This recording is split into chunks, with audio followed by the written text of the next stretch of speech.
Bonjour les amis, on se retrouve pour une nouvelle vidéo pour parler de la Liga aujourd'hui.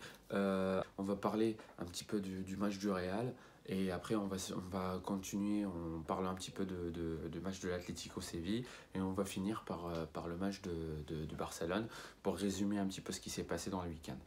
Pour le match du Real, j'étais vraiment impressionné par le jeu parce qu'au début j'ai vu la compo, j'ai vu qu'il y a Isco.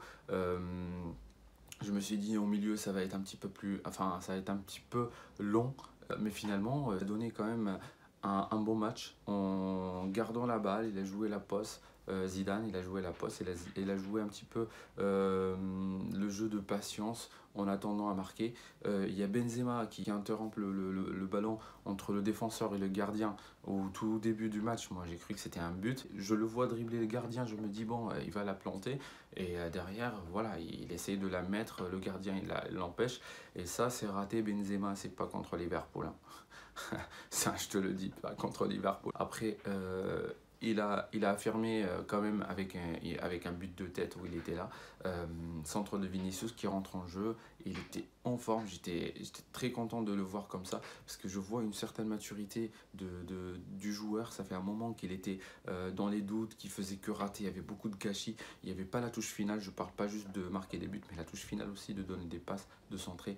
Mais finalement, là, aujourd'hui, il arrive quand même à faire quelque chose. À chaque fois, il est parmi les meilleurs passeurs du Real Madrid. Donc, pour vous dire que maintenant il est devenu, enfin au niveau passe, je le trouve enfin, impressionnant dernièrement. Il fait vraiment des bonnes passes, même si le Real ils ont raté pas mal de ses passes la dernière fois, enfin des face à face contre le gardien et tout.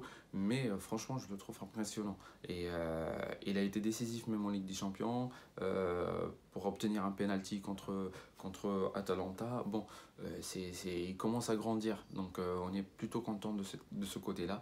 Rodrigo qui rentre en jeu, mais qu'il n'était pas vraiment encore dans son match. Je pense que, enfin, Rodrigo, après la blessure, il y a des matchs qui donnent où il est à fond, il y a des matchs où il est un peu limité, on va dire. Un Asensio qui était hyper fort ce match-là. J'ai été content parce qu'il retrouve sa forme après une période des doutes aussi, parce que maintenant il est sur une série de 3 buts dans 3 matchs, je crois, un truc comme ça, et il est vraiment impressionnant. Et il y avait le tir qui était, enfin, le coup franc qui était sur la barre.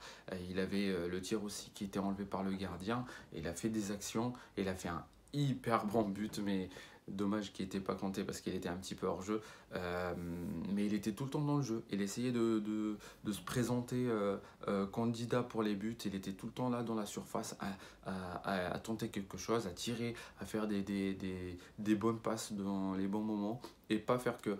Parce que des fois, j'ai l'impression que Zidane lui donne un rôle de tourner le ballon parce qu'il manque une pièce en attaque, celui qui relie entre les attaquants. Et il demande à Asensio d'être un peu plus bas, de jouer comme un milieu et de donner la balle avec Modric et Kroos, de les aider à faire le tour parce que quand le milieu il est pressé, t'arrives pas vraiment à sortir le ballon et t'arrives pas à trouver les attaquants. Donc des fois j'ai l'impression que Zidane lui donne le rôle de chercher le ballon et de jouer avec Benzema et le joueur qui est sur le côté soit Vinicius, soit Rodrigo, soit Hazard quand il est là. Là quand il est libre en offensif et qui prend le terrain pour jouer comme il veut, et il est hyper fort parce qu'il prend l'initiative de tirer, il prend l'initiative de donner des passes, il prend l'initiative d'être dans la surface quand il faut.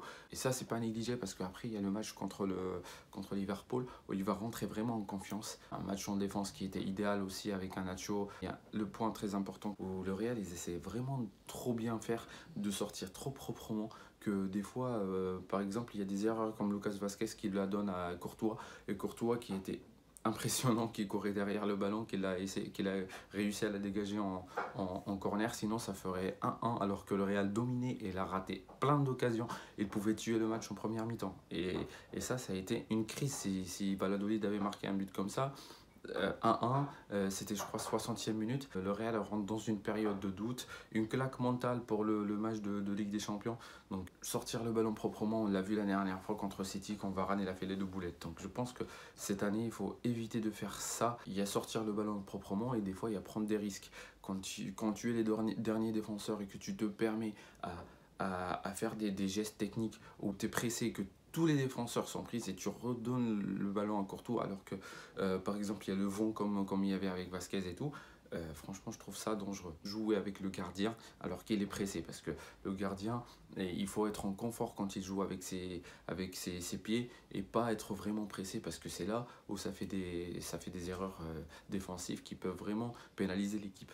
Voilà, ça c'est en ce qui concerne le Real. J'étais vraiment content du score 2-0 à domicile. Euh, Bon, on a eu quelques mouvements, on a transpiré, mais bon, après, voilà, le reste du match, ça a été dominé, ça a été bien joué, la première mi-temps comme la deuxième, donc plutôt satisfait du jeu. Après, c'est Eibar, c'est pas vraiment une équipe du lead de Liga, mais bon, il y a le Classico qui arrive, donc là, il faut vraiment se concentrer match par match, comme il a dit Zidane, de jouer comme des finales, et on va voir ce que ça va donner.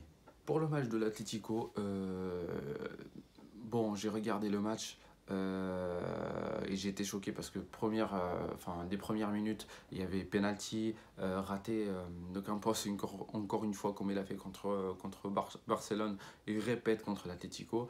Et l'Atlético, il n'était pas du tout dans le match pendant les 90 minutes. Ils n'étaient pas vraiment dans le match. Et c'était que derrière, poussés par Séville. Et des fois, quand ils arrivaient à gérer le ballon et de jouer des passes, ça durait pas longtemps. Ça durait 5 minutes. Et après, plus rien. On voyait plus l'Atlético. Et ils étaient vraiment pas présents sur le terrain. Alors que normalement, ils ont que la Liga pour se concentrer. Ils n'ont plus la Ligue des Champions, ils n'ont plus la Coupe du Roi. Ils ont que la Liga. Là, ils ont perdu l'avance. Là, ils sont un point d'écart.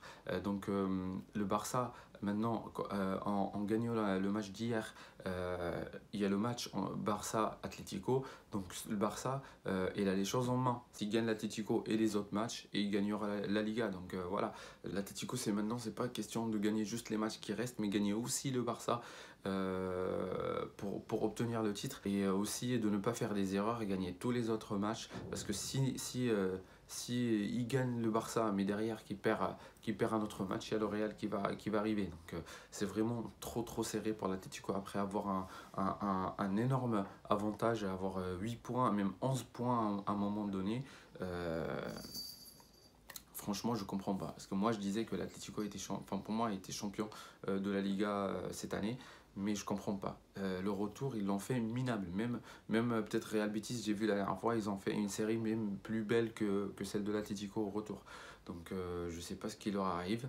Même en Ligue des Champions, je les ai sentis un petit peu faibles contre Chelsea et qu'ils n'étaient pas là. Il n'y avait pas la grinta de l'Atlético. Il manquait quelque chose. Il manquait quelque chose. Et derrière, quand j'ai regardé le match, Simeone, il a fait que s'énerver contre les joueurs. Donc je ne sais pas ce qui se passe vraiment dans l'Atlético. Est-ce que c'est une question de mental? Est-ce que c'est une question de doute? Je ne sais pas vraiment. Pour le match du Barça, je pense qu'ils ont fait le nécessaire pour obtenir enfin ils ont fait le nécessaire, on va dire, pour les points. Ils ont obtenu les 3 points. C'est ce qu'ils font dans ces matchs là, mais le jeu, c'était comment dire, c'était vraiment mou. Il n'y avait pas d'action à part celle de Pedri où il a tiré le gardien, l'a dévié vers le poteau, mais c'était pas une équipe, ça se voyait pas la niaque de l'équipe qui voulait vraiment donner pour gagner, parce que derrière il y a l'Atlético qui perd, donc il faut prendre l'avance. Ils n'avaient pas envie de gagner, j'ai l'impression. Il y a des joueurs qui marchent comme Griezmann, il y avait qu'Ousmane Dembélé qui faisait que bouger. C'était, on va dire, une victoire à l'arrache pour gagner les 3 points. Et à la dernière minute, ils ont eu la chance de marquer parce que sinon, ça aurait été une catastrophe. L'Atlético qui perd les 3 points et toi, tu attends derrière pour les repousser à être à un point d'écart. Tu te retrouves avec un match comme ça. Même Coman, quand je regardais le match, Coman sur le côté qui était là, qui faisait une tête, il n'était pas du tout satisfait. Et ça se voyait sur ses choix, je trouve. Coman, il y en a plein qui disent qu'il n'a pas les joueurs, mais c'est vrai qu'il a pas une équipe de folie quand même, non plus, mais quand même, en attaque, t'as des noms qui pèsent. T'as Messi, t'as Dembélé, Griezmann, normalement, il pèse aussi en équipe de France. On l'a vu en équipe de France, il a fait des bons matchs, mais au Barcelone, on ne reconnaît plus Griezmann. Je ne sais pas ce qui se passe. Donc ça, c'est des problèmes d'entraîneur à gérer. Quand il revient au club, qu'est-ce qui se passe? Parce qu'en équipe nationale, il est bien, il est content, il joue, il a l'envie de jouer, il tente des choses, il tire, il fait des passes, il fait des déviations. Alors qu'avec le Barça, je vois pas le Griezmann qui est comme ça, parce que moi, ça m'a manqué, le Griezmann qui était à l'Atlético, qui faisait des déviations. Il était hyper fort pour faire une déviation et partir chercher le ballon ailleurs. Donc, c'est lui qui commence l'action, il repart, tu le trouves à la fin et c'est lui qui l'a fini. Ça, ce Griezmann-là, il manque vraiment. Donc je ne sais pas ce qui se passe pour le joueur, mais j'espère qu'il va retrouver la forme prochainement et que le Barça, s'il joue avec ce niveau-là contre le Real Madrid au Classico, même si le Real, ils ont 2 matchs de Liverpool avant et après le Classico, je pense qu'ils vont essayer quand même de pousser pour gagner le match. Donc voilà, ils vont pas se laisser faire non plus en disant que j'ai la Ligue des Champions et qu'on ne va rien faire pendant le Classico. Non. Je sais pas si Zidane il va tourner, parce que quand je dis tourner, c'est pas question qu'il joue avec l'équipe B, mais qu'il va faire quand même, qu'il va rentrer une équipe utile comme il a fait avec Marcelo contre Eibar. Il a été impressionnant. Marcelo, il a fait un bon match. Donc voilà, il joue avec un autre système que le 4-3-3. J'attends vraiment aussi un Classico qui va être vraiment, il s'annonce trop fort, donc j'espère, parce que ça va être la course pour le titre de Liga, donc j'espère que ça va vraiment être un énorme match, qu'il va y avoir des buts, il va y avoir du suspense. Je vois plutôt, depuis que le Barça a perdu Luis Enrique, je vois le Barça plutôt en Classico, ils sont un peu, enfin c'est pas mou, mais un peu perdus. C'est pas qu'ils ont peur, mais ils sont un peu perdus. Ils jouent le Classico, mais c'est pas comme si c'est le Classico, c'est le match de l'année, quoi. Dans la Liga, tu as 2 matchs de l'année, c'est les Classicos, quoi. Donc tu te donnes à fond dans ces matchs-là, et j'ai l'impression que du côté Barça, voilà, ils sont pas vraiment dedans quand ça joue pour le Classico. Donc j'espère que ça ne va pas être le cas pour le Classico prochain. Pour l'Atlético maintenant, il lui reste quand même des matchs impressionnants. Il reste quand même des matchs à l'extérieur qui sont un peu forts, comme Villarreal, je pense. J'ai vu, mais je ne me rappelle plus vraiment des matchs exacts, mais il leur reste quand même des matchs à confirmer. Donc s'ils arrivent à gagner ces matchs-là, plus le match du Barça, ils peuvent garder la distance pour gagner la Liga. Donc voilà, c'est maintenant ou jamais pour l'Atlético, je pense. Parce que dans un match qui vient, s'ils traînent encore, ça va être compliqué pour eux. Voilà, donc on arrive à la fin de la vidéo. N'hésitez pas à me mettre des commentaires de ce que vous pensez, et de s'abonner à la chaîne, ceux qui ne sont pas abonnés, et d'activer la cloche pour avoir mes nouvelles. Comme j'ai dit, je vais essayer de faire les débriefs de tous les matchs qui passent un petit peu pour les 3 grands clubs en Liga, et puis les grands matchs de Premier League, plus un petit peu plus la Ligue des Champions, bien sûr. Je vous dis à la prochaine vidéo. Allez, ciao!